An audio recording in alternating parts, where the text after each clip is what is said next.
உளுந்தூர்பேட்டை வேட்பாளர் பாலு வந்து அதிகாரிகள்கிட்ட நடந்து கொண்ட விதம் வந்து சரிங்களா? ஏன்னா தொடர்ந்து அது போன்ற வீடியோக்கள் வந்து எல்லா சேனலும் ஒளிபரப்பாயிட்டு அந்த வீடியோ நீங்க முழுசா பாத்தீங்களா?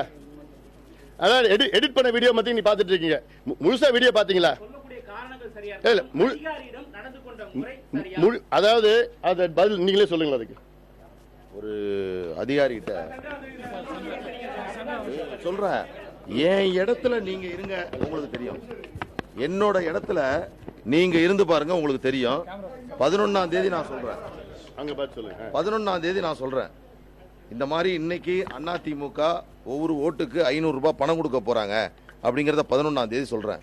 இன்னைக்கு இரவு கொடுக்க போறாங்கன்னு சொல்றாங்க.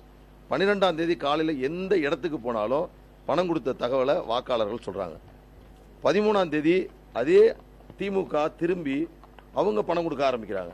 காலையில போய் சொல்றேன், சார் கொடுக்க ஆரம்பிச்சிட்டாங்கன்னு. 27 ஸ்குவாட் போட்டிருக்கோன்றாங்க. ஒரு இடத்துல கூட ஒருத்தரை பிடிக்கல. நான் வேற என்ன பண்ணணும்னு சொல்லுங்க. நான் எங்க போனாலும் இவர் 500 ரூபாய் கொடுத்துட்டாரு, அவர் 500 ரூபாய் கொடுத்துட்டாரு, மொத்த ஊர்லயும் பணம் கொடுத்தாச்சு.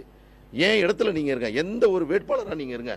நம்ம எல்லாம் நான் முட்டாளா? நாம எதுக்காக நான் நிக்கிறோம்?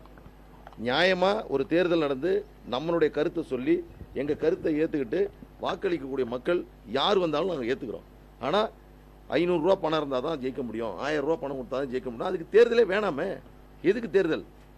எதுக்கு நாங்கள் நாமினேஷன் பண்ணும்போது எங்கள்கிட்ட சத்தியப்பிரமாணம் வாங்குறாங்க? எதுக்கு வாங்குறாங்க? அது அதனுடைய பொருள் என்ன? எங்க சின்னையா சொல்லி நாங்க வந்து இல்ல அந்த தொகுதியில ஏலம் வச்சிடலாம். இல்ல இப்போ இருங்க. அந்த இல்ல இப்ப ஒரு கேள்வி கேட்குறீங்க, தூக்கி வச்சது சரியான. நான் கொடுத்த புகார் மீது நடவடிக்கை எடுக்காம இருக்கிறது சரியா? நீங்க சொல்லுங்க எனக்கு பதில்.